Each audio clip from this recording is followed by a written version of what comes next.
สวัสดีครับพี่น้องชาวเพจโอเคแอร์รถยนต์ทุกท่านนะครับสำหรับวันนี้ครับผมมีอีกหนึ่งตัวอย่างนะครับสำหรับลูกค้าท่านใดนะครับหรือว่าผู้ชมท่านใดที่มีอาการเหมือนอย่างนี้นะครับผมจะมีวิธีตรวจสอบครับผมว่าอาการนี้เราจะตรวจสอบยังไงครับเบื้องต้นนะครับก่อนที่จะไปพบช่างนะครับเราสามารถแก้ไขเองได้เราก็ทำก่อนนะครับสำหรับอาการอย่างนี้นะครับขั้นตอนแรกนะครับก็ลูกค้ามาหานะครับบอกว่ามีเสียงแปลกๆเกิด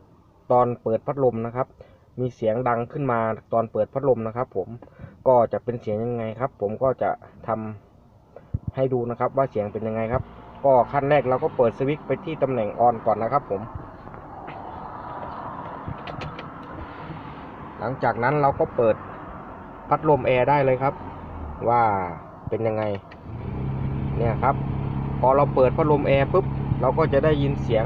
แปลกๆหรือเสียงดังเกิดขึ้นนะครับที่ตรงพัดลมนะครับ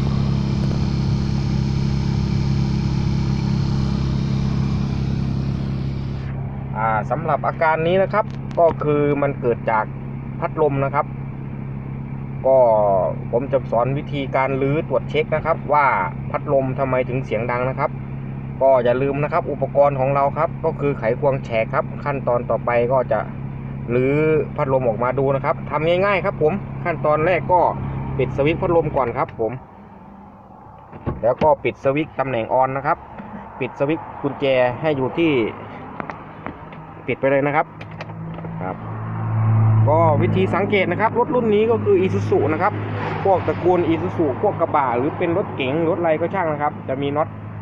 อยู่3ตัวนะครับสำหรับยึดโบเวอร์นะครับผมแต่รุ่นนี้ก็คือ Isuzu นะครับเนี่ยนะครับรุ่นนี้ครับก็จะมีน็อตอยู่3ตัวครับผมก็คือเนี่ยครับตัวที่1ครับผมตัวที่2เนี่ยครับตัวที่2แล้วก็ถัดไปก็เป็นตัวที่3ครับนี่แหละครับชุดเขาเรียกว่าชุดโบเวอร์นะครับผมก็ให้เราถอดน็อตออกมา3ตัวแล้วก็อย่าลืมนะครับดึงปลั๊กพัดลมตรงนี้ออกครับก็จะเป็นกิ๊บให้เราดึงออกนะครับผมเราก็จะรู้ว่าข้างในมีอะไรครับก็ถอดได้เลยครับผมครับหลังจากเราถอดน็อตออกหมดแล้วนะครับเราให้เราดึงปลั๊กพัดลมออกเลยนะครับมันจะเป็นที่หนีบนะครับบีบแล้วก็ดึงออกได้เลยครับผมแล้วก็ดึงพัดลมออกมาเลยครับค่อยๆนะครับนี่ครับนี่คือสาเหตุของมันเลยครับนี่แหละครับนี่คือสาเหตุ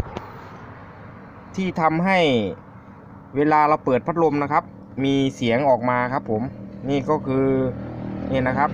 ก็หลังจากนั้นก็ให้เราเอาออกแล้วก็เอาพัดลมไปเป่าครับผมพอเป่าเสร็จแล้วเราก็ประกอบกับที่เดิมนะครับน็อตก็จะมีอยู่3ตัวครับแล้วก็เสียบปลั๊กเข้าที่เดิมนะครับผมก็หลังจากนั้นก็จะเปิดพัดลมดูใหม่นะครับว่ามีเสียงไหมเนาะ